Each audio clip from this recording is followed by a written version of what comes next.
So here we have the Seat Leon 1.2 TSI SE dynamic technology on a 17 plate.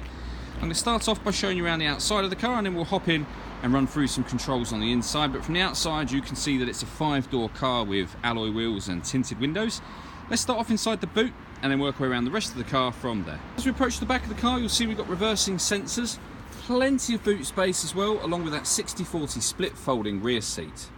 Okay, so we're just going to work our way back round to the front of the car now, and then we'll hop in and run through some controls on the inside. But now that we've done a full circle of the car, you can see that it's in fantastic condition the whole way round. Briefly before I climb in, I think it's well worth seeing the interior from this exterior point of view. As you can see, the seats are in fantastic condition.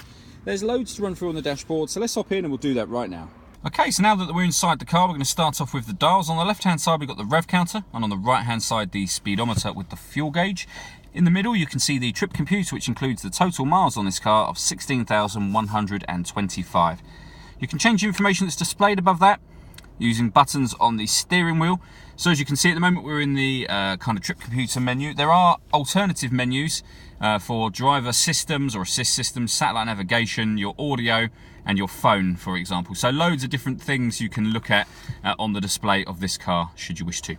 The buttons I was using a moment ago are these ones on the right hand side. So that one to select the different types of menu, and this roller to go through the menu that you want to have a look at once you've found one.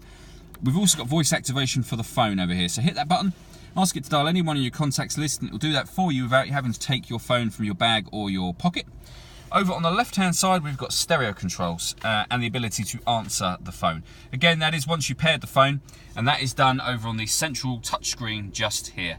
So there's lots of things on this screen to look at. For example, the radio. So there's a few different frequencies for the radio: DAB, FM and AM. This button will take you back to the main menu. In terms of other ways of listening to music in this car besides the radio, you've got a CD player, 2 SD memory card slots, a USB input, in fact 2 of those, Bluetooth audio, so once you pair your phone you can stream your music as well as making and receiving phone calls, and there's an auxiliary input as well. Also on this car we've got satellite navigation, which is accessed via that button, and there's a video demonstration of that on our website so you can see that in full should you wish to. And then pairing your phone is down the bottom left hand corner there. Working our way down from that, we've got the dual zone climate control, so you can turn on the fans from here, turn the temperature up or down on this dial, direction of the airflow is over here, and then that button will turn the air conditioning on or back off again, and then you have a rear heated screen just there. This button is for the stop and start, so every time you start the car it's turned on. I've just turned it off there. This car's designed to cut out in traffic to save you fuel. If you'd rather not have that system turned on, that's the button you use to turn it back off or back on again.